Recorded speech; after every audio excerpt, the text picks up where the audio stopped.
राजी हैं हम राजी हैं अल्लाह की तकसीम पर। औरों को मिले हैं मालो ज़र, हमको मिली तालीम पर। रब्बी ज़िदनी इल्मा, रब्बी ज़िदनी।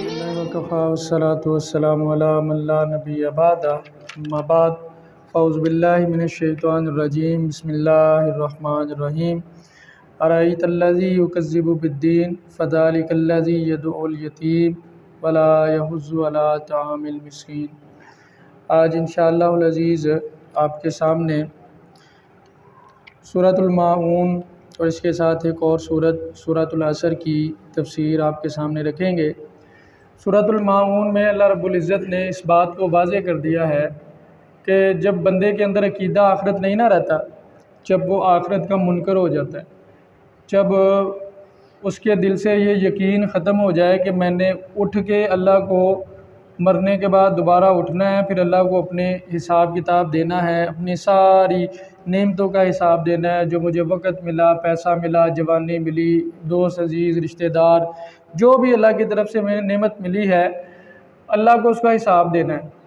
तो जब ये यकीन बंदे के दिल से ख़त्म हो जाए, वो आखिरत का मुनकर हो जाए ना, फिर उसका किरदार तबाह हो जाता है, वो इंसान नहीं रहता, वो जानवर हो जाता है। यानी अकीदा आखिरत, फ़िक्र आखिरत इंसान को इंसान बनाती है और इनकार आखिरत इंसान को हैवान बना देती है। इसी का तज़किरा करते हुए अल्लाह रब्बुल इज़्ज़त ने सूरतुल माऊन में दो गिरोहों का तज़किरा किया है। एक तरफ तो कुफ़ार थे और दूसरी तरफ मुनाफिकीन थे। दोनों के दिल के अंदर आखिरत के बारे में यकीन नहीं था और फिर दोनों ने अपना कैसा किरदार माशरे में अदा किया, ये इंतहाई भयानक किरदार था। ये इतना दर्दनाक किरदार था कि अगर पूरे के पूरे माशरे के लोग ऐसे हो जाएं तो यकीन माने ये दुनियावी जहन्नम होगी। अल्लाह फरमाते हैं अरअयतल्लज़ी युकज़्ज़िबु बिद्दीन, क्या तुमने देखा नहीं ऐसे शख्स को जो आखिरत का इनकार करता है या दीन का इनकार कर देता है। फ़ज़ालिकल्लज़ी यदउल यतीम, यही तो वो शख्स है जो यतीम को धक्के देता है, जो यतीम को झिड़कता है, डांट डपट करता है। हालांकि यतीम के बारे में दिल में नरम गोशा रखना, दिल में रहम रखना, ये शरीयत की तरफ से तलकीन है कि उसके वालिदैन नहीं है, उसके लाड लडाने वाला कोई नहीं है, उसके नाज नखरे उठाने वाला कोई नहीं है। वो इंतहाई सेंसिटिव ज़िंदगी गुजार रहा होता है, इंतहाई हसास ज़िंदगी गुजार रहा होता है। तो उसके बारे में इंसान को चाहिए कि वो अपने दिल को नरम करे, अपने रवैये को नरम करे।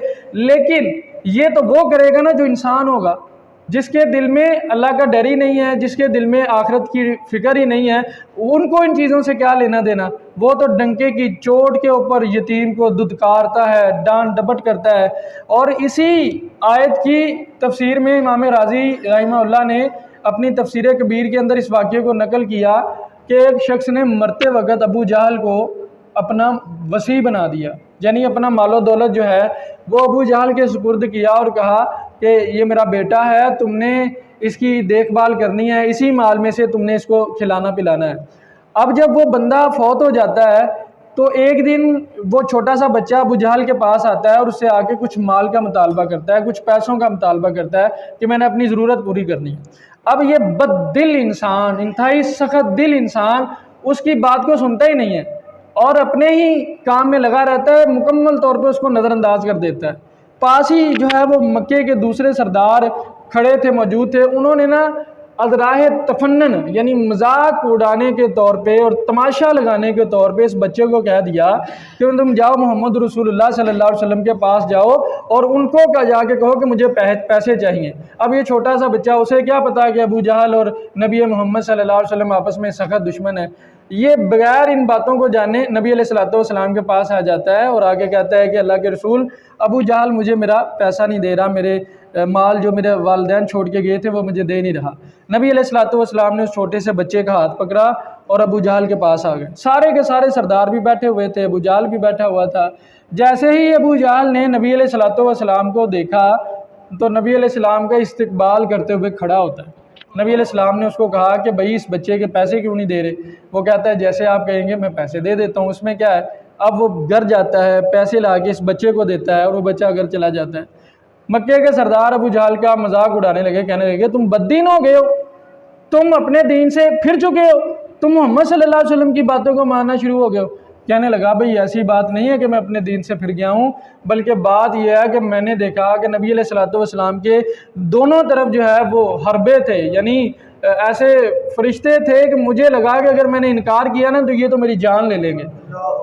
इतना जो है वो हैबत ज़दा हो जाता है और नबी अलैहिस्सलाम की बात मानते हुए उस यतीम की मदद करता है। तो दीन इस्लाम ने तमाम के तमाम मुसलमानों को इस बात की तलकीन की है यतीम के बारे में नरम गोशा रखना है, लेकिन जो आखिरत का इनकार करने वाला है ना वो इस चीज़ को बिल्कुल नज़रअंदाज कर देता है। वजह क्या है? क्योंकि उसके दिल में अल्लाह को जवाब देने का डर ही नहीं है। वला यहुज़्ज़ु वला तामिल मिस्कीन, अल्लाह फरमाते हैं यही वो आखिरत का मुनकर शख्स है जो ना तो खुद यतीम की मदद करता है और ना लोगों को इसकी तरगीब देता है कि भाई यतीम की ख्याल रखना चाहिए, उसकी मदद करनी चाहिए और उसको जो है वो खिलाना पिलाना चाहिए। और बाज़ मुफस्सिरीन ने इस आयत का ये तर्जुमा किया है कि वला यहुज़्ज़ु वला तामिल मिस्कीन, मिस्कीन के खाने के ऊपर जो है वो लोगों को नहीं उबारता। यानी एक जो है कि मिस्कीन के ऊपर तरस खाते हुए से पैसे देना, और दूसरा ये है कि मिस्कीन का हक समझते हुए अपने माल में से उसका जो है वो खाने के पैसे देना, उसका हक निकालना। क्योंकि जितने भी मालदार हैं उन सब के मालों के अंदर अल्लाह रब्बुल इज़्ज़त ने गरीबों का भी हक रखा है, यतीमों का, फ़कीरों का, मिस्कीनों का हक रखा है। वो जो है सालाना ज़कात जो देते हैं 2.5% या सदका से खैरात की सूरत में, अल्लाह ने जा बजा कई मुकामात पे उनको ये तलकीन की है कि यतीमों को खिलाओ, मिस्कीनों को खिलाओ, इनके हक है तुम्हारे ऊपर। तो फरमाया कि ये आखिरत का मुनकर शख्स जो है ना तो यतीम का ख्याल रखता है बल्कि उसको दुदकारता है और इसी तरह लोगों को भी तरगीब नहीं देता कि वो यतीम को खिलाएं पिलाएं या उसका ख्याल रखें। फ़वैलुल लिल मुसल्लीन, अब ये जो इससे अगली आयत शुरू हो रही हैं ये मुनाफिकीन के बारे में, मुनाफिकीन के किरदार को वाज़े कर रही हैं। फ़वैलुल लिल मुसल्लीन, भाई हलाकत है नमाजियों के लिए, माअज़ल्लाह। भाई नमाज तो हम इसलिए पढ़ते हैं ताकि अल्लाह हमसे राज़ी हो जाए, हमें बख्श दे, माफ़ कर दे और हमें जन्नत का मालिक बना दे, लेकिन अल्लाह कह रहे हैं कि नमाजियों के लिए हलाकत है। अब इसकी अगली आयत में वजाहत की है अल्लज़ीना हुम अन सलातिहिम साहून, ये वो नमाजी हैं जो अपनी नमाज़ों के बारे में गफलत का मुजाहरा करते हैं। एक होता है नमाज़ों के अंदर गफलत करना, एक होता है नमाज़ों के बारे में गफलत करना। यानी इंसान जो है वो इस चीज़ का ख्याल ही नहीं रखता कि मेरी नमाज़ गुजर रही है, मुझे आज 5 नमाज़ें पढ़नी हैं, मुझे आज नमाज़ों को अदा करना है। तो एक वो है कि गालबन हज़रत अब्दुल्ला बिन अब्बास रज़ी अल्लाह तआला फरमाते हैं कि अल्लाह का शुक्र है कि उसने ये कहा है कि नमाज के बारे में गफलत का शिकार लोगों के लिए हलाकत है। ये नहीं कहा कि जो नमाज के अंदर गफलत करते हैं, सुस्ती करते हैं, उनके लिए हलाकत है। क्योंकि जितने लोग नमाज़ पढ़ते हैं वो नमाज के अंदर नमाज़ पढ़ते हुए उमूमन जो है वो गफलत का मुजाहरा कर देते हैं और ख्यालात की दुनिया में कहीं और ही पहुँचे होते हैं। लेकिन ऐसे लोगों के लिए हलाकत नहीं है, हलाकत उनके लिए है जो एक नमाज़ पढ़ लेते हैं, दूसरी छोड़ देते हैं, दूसरी पढ़ लेते हैं, फिर 3 का ख्याल कोई नहीं है, रोज़ाना की बुनियाद की कभी 1 पढ़ ली, कभी 2 पढ़ ली। तो ऐसे लोगों के लिए अल्लाह रब्बुल इज़्ज़त ने हलाकत बयान की है। अल्लज़ीना हुम अन सलातिहिम साहून अल्लज़ीना हुम युराऊन, जो लोग नमाज दिखलावे के लिए पढ़ते हैं, यानी उनका मकसद ये नहीं होता है कि मेरा अल्लाह मुझसे राज़ी हो जाए, बल्कि उनका मकसद होता है कि लोग कहें कि भाई कितना नमाजी शख्स है, कितना नेक और परहेजगार शख्स है। ये जिनका मकसद होता है ना दिखलावा, अल्लाह फरमाते हैं उनके लिए हलाकत है। वयमनऊन अलमाऊन, और ये उन लोगों के लिए भी हलाकत है कि जो लोगों को फ़ायदा पहुँचाने से रोकते हैं। अब इसमें 2 चीज़ें हैं, एक तो ये है कि वो ज़कात अदा नहीं करते, क्योंकि 2.5% जो ज़कात सालाना अदा की जाती है उसमें भी बहुत से गरीबों का फ़ायदा हो जाता है। माशरे का जो गरीब तबका है, जो लो लेवल का तबका है, ये ज़कात जो है उनके फ़ायदे के लिए है।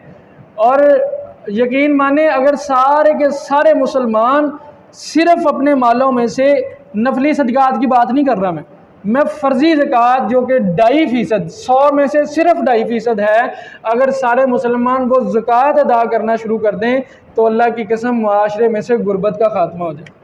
लेकिन अलमिया ये है कि मालो दौलत के ऊपर सांप बन के लोग बैठे हुए हैं और सदका खैरात नफली तो दूर की बात है, फ़र्ज़ी अदा करना भी उनको तौफीक नहीं है। अल्लाह फरमाते हैं ये लोग, इन लोगों के लिए भी हलाकत है कि जो लोगों को फ़ायदा पहुँचाने से रोकते हैं।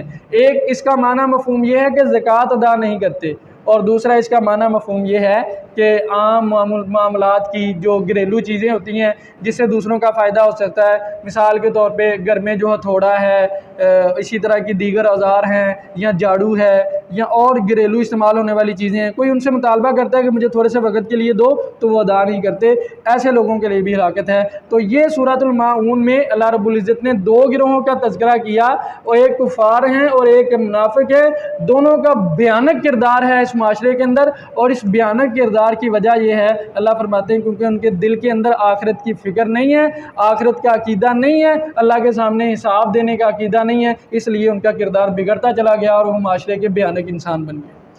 दूसरी सूरतुल असर में अल्लाह रब्बुल इज़्ज़त ने ज़माने की कसम उठाई और फरमाया इन्नल इंसान लफ़ी खुसर, सारे के सारे इंसान जो हैं वो खसारे में।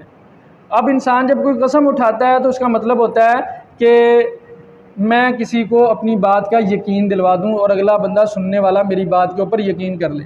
सूरतुल असर में अल्लाह ने ज़माने की कसम उठाई, बाज़ कहते हैं नमाज असर की कसम उठाई और फरमाया कि सारे इंसान जो हैं वो खसारे में हैं, इल्लल्लज़ीना आमनू, लेकिन वो लोग जो ईमान लाए, व अमिलुस्सालिहात, और फिर नेक अमल किए, व तवासौ बिल हक़ की, और फिर हक़ के ऊपर कायम रहे हुए और एक दूसरे को हक़ के ऊपर कायम रहने की वसीयत भी की, व तवासौ बिस्सब्र, और इसी तरह उन्होंने एक दूसरे के ऊपर सब्र की तलकीन भी की और एक दूसरे को सब्र करने की भी वसीयत की।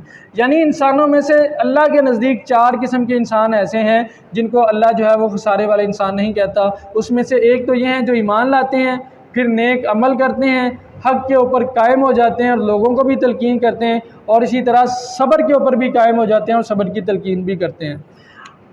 अल्लाह रब्बुल इज़्ज़त ने ना इंसान को बहुत थोड़ा वक्त दिया है इस दुनिया के अंदर, और एक तफसीर के अंदर जो है वो मुफस्सिर लिखते हैं कि मैंने जो है वो इंसान के खसारे का अंदाज़ा इस चीज़ से लगाया कि बाज़ार के अंदर एक बर्फ़ बेचने वाला बर्फ़ बेच रहा था और वह साथ में सदा भी लगा रहा था, ए लोगो उस शख्स के ऊपर रहम करो जिस शख्स का सरमाया पिघलता जा रहा है और तबाह बर्बाद होता जा रहा है। यानी तुम्हारी मेहरबानी है, मुझसे आके मान लो ये मेरा जो मालो दौलत है बर्फ़ की सूरत में, ये मुझसे ख़रीद लो, अगर ये पिघल के सारे का सारा ख़त्म हो गया तो मैं तो खसारे में रह जाऊँगा। यही चीज़ इंसान के ऊपर भी मुंतबिक होती है कि इंसान तुम भी अपनी इस ज़िंदगी से फ़ायदा उठा लो, तुम्हारी ज़िंदगी भी उस बर्फ़ की मानंद आहिस्ता आहिस्ता पिघलती जा रही है। अब इससे जल्दी तुमने फ़ायदा ना उठाया तो ज़िंदगी तो गुजर जाएगी जिस तरह बर्फ़ पिघल जाएगी, लेकिन तुम बाद में खसारा पाने वालों में से हो जाओगे। फरमाया इल्लल्लज़ीना आमनू, ईमान ले आओ। ईमान क्या है?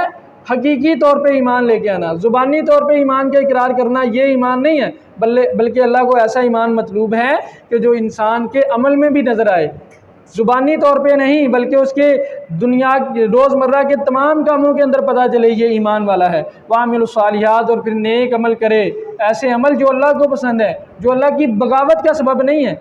और फिर अगर ये देखना हो ना कि मैं जो अमल कर रहा हूँ वो अच्छा है या बुरा है, तो इसका पैमाना भी शरीयत ने बता दिया है। शरीयत कहती है कि जो तेरे दिल में खटके और तुझे डर हो कि लोगों को पता चल गया तो बुरा होगा, और ये लोगों को पता ना चले और तू छुप छुप के करे, ये बुराई है। अब ये हर वक्त जो है वो इंसान को तो ये नहीं पता होगा कि मैं ये जो अमल कर रहा हूँ ये अच्छा है या बुरा है, शरीयत की नज़र में क्या है। लेकिन अगर तुम्हें किसी वक्त इस चीज़ का इल्म ना हो तो फिर जो शरीयत ने पैमाना बताया ना, इस पैमानों को हमेशा अपने ज़हन में रखो कि जो चीज़ तेरे दिल में खटके और तुझे डर हो कि लोग कहीं इसको ना जान लें, समझ लो कि ये बुराई है, इसको फिर छोड़ दो। और ये नेक अमले साले करना, अल्लाह रब्बुल इज़्ज़त को राज़ी करने वाले अमाल करना और अल्लाह को नाराज़ करने वाले अमाल से बचना, ये अमले साले हैं। और ये वो लोग हैं जिनको अल्लाह रब्बुल इज़्ज़त खसारा पाने वाले लोग नहीं कह रहे, बल्कि फरमाया ये फ़ायदे वाले लोग हैं, इनको हकीकी फ़ायदा है और हक़ के ऊपर कायम होने वाले हैं। चाहे जितने मर्ज़ी मामलात बिगड़ जाएँ, चाहे हक़ वालों के ऊपर कितने मर्ज़ी मसाइब आ जाएँ, मुश्किलात के पहाड़ टूट पड़े, मसाइब के पहाड़ टूट पड़े, इसके बावजूद भी वो हक़ पे कायम हो जाएं, ये अल्लाह रब्बुल इज़्ज़त हक़ अल्लाह को मतलूब है। और ऐसे हक़ वालों को अल्लाह रब्बुल इज़्ज़त कहते हैं कि ये फ़ायदे वाले हैं। और फिर सब्र, अल्लाहु अकबर, अल्लाह जब तुम्हें कभी मुश्किलात और मसाइब का सामना हो तो ये सोच लिया करो कि नबी अलैहिस्सलातु वस्सलाम को कैसी मुसीबतें पहुंची थी और नबी के सहाबा को कैसी मुसीबतें पहुंची थी। ये 4 अमल करने वाला अल्लाह के नज़दीक फ़ायदे वाला है, और जिसके अंदर ये चारों चीज़ें नहीं हैं, अल्लाह कहते हैं मुझे ज़माने की कसम है वो इंसान खसारे और घाटे में है। अल्लाह मुझे और आपको कुरान और सुन्नत की समझ अता करे, कुरान का फ़हम और कुरान को अपनी ज़िंदगी में अपनाने की तौफ़ीक दे। आखिर दावाना अनिल हम्दुलिल्लाहि रब्बिल आलमीन।